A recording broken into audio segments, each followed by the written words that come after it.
ضلع نوشہر افروز کی 70% سے زیادہ آبادی زراعت پیشہ سے وابستہ ہے۔ ضلع بھر کی سرسبز زمین پر مختلف سیزنلی فصلوں کے ساتھ ہزاروں ایکڑ رقبے پر آموں کے باغات بھی صدیوں سے قائم ہیں، جن میں آموں کی تمام اقسام کے ساتھ دنیا بھر میں مشہور سندڑی آم کی پیداوار بھی بڑی تعداد میں حاصل کی جاتی ہے۔ آموں کے ان باغات کو گزشتہ سال سے شدید نقصان دینے والا وائرس لگا ہوا ہے، جس سے آموں کے آبادگار پریشان حال دکھائی دے رہے ہیں۔ اس وائرس کو مٹ کی بیماری کا نام دیا جا رہا ہے۔ اس وائرس سے آم کا پھل دانے کی شکل اختیار کرتے ہی درختوں سے جھڑ کر گر جاتا ہے۔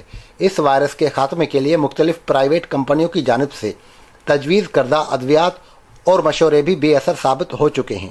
لاسٹ ایئر کی طرح اس مرتبہ بھی اس میں ایک وائرس کی بیماری، ہم اس کو سندھی میں بولتے ہیں مٹ کی بیماری ہوتی ہے۔ اس وجہ سے ہم نے بہت ساری میٹنگز بھی کرائی مختلف پیسٹی سائڈ کمپنیوں سے، مگر ان کا کوئی ہمیں الٹرنیٹ نکلا نہیں ہمارے لیے۔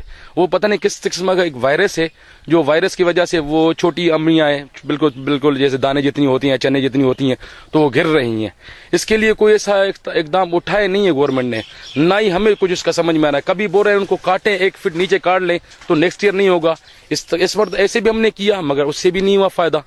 تو ابھی ہم تو آپ کے تھرو یہی کہنا چاہیں گے، تو برائے مہربانی آپ کوئی ایسی ریسرچ کمپنی ہو یا ایگریکلچر ریسرچ فارم ہو، کوئی بندے آ کے ایفرٹس اٹھائیں اور ہمیں اس سے نجات دلوائیں۔ بہت سارے بڑے قسم کے آم ادھر ہمارے یہاں لگتے ہیں، جیسے چوسا ہو گیا، رٹول ہو گیا، انو رٹول جس کو بولتے ہیں، دسہری ہو گیا اور سندڑی ہو گیا۔ سندڑی تو ہمارا اتنا عالیشان آم ہے کہ آپ اس کا بیان نہیں کر سکتے۔ اگر مینگو فیسٹیول وغیرہ ہمارے ہاں لگ گیا تو اس سے یہ ہوگا کہ آپ کی توسط سے کچھ لوگ ہمارے طرف آئیں گے، ضرور ہم سے پوچھیں گے ضرور، بھائی آپ کے ساتھ کیا مسئلہ ہے، تو کچھ نہ کچھ ہمارا الٹرنیٹ نکل سکتا ہے۔ سندھ گورنمنٹ سے اپیل ہے کہ برائے مہربانی سر ایک مینگو فیسٹیول ایک ہمارے ڈسٹرکٹ میں بھی کروا کے دیکھیں، انشاءاللہ آپ کو رزلٹ ملے گی۔ ایک طرف وائرس اور دوسری جانب لگنے والی طوفانی ہواؤں نے دانے کی شکل اختیار کرنے والے آموں کو ڈالیوں سمیت درختوں سے جدا کر دیا ہے۔ ایسی حالت میں اس سال بھی کاشتکاروں کو آموں کی پیداوار انتہائی کم حاصل ہونے جا رہی ہے اور محکمہ زراعت بھی آرام کی نیند سے ابھی تک نہیں جاگا۔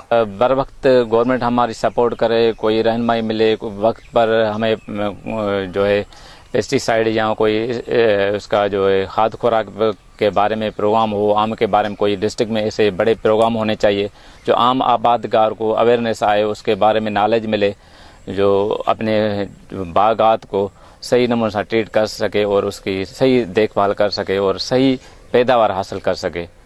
کاشتکاروں کا یہ بھی شکوہ ہے کہ صدیوں سے آموں کی پیداوار کا اعزاز رکھنے والے ضلع نوشہر افروز میں آج تک کوئی بھی مینگو فیسٹیول منعقد نہیں کیا گیا، جس سے آموں کی انٹرنیشنل ایکسپورٹ کے ساتھ تحقیقی آگاہی کا شعور بھی اجاگر ہو سکے۔ مقامی آبادگاروں کی محنت کا پھل میٹھا بنانے کے لیے اعلیٰ حکام کی توجہ سے محکمہ زراعت کو فعال بنانے کی ضرورت ہے، تاکہ آنے والے سالوں میں کاشتکاروں کی محنت رائگان ہونے سے بچ سکے۔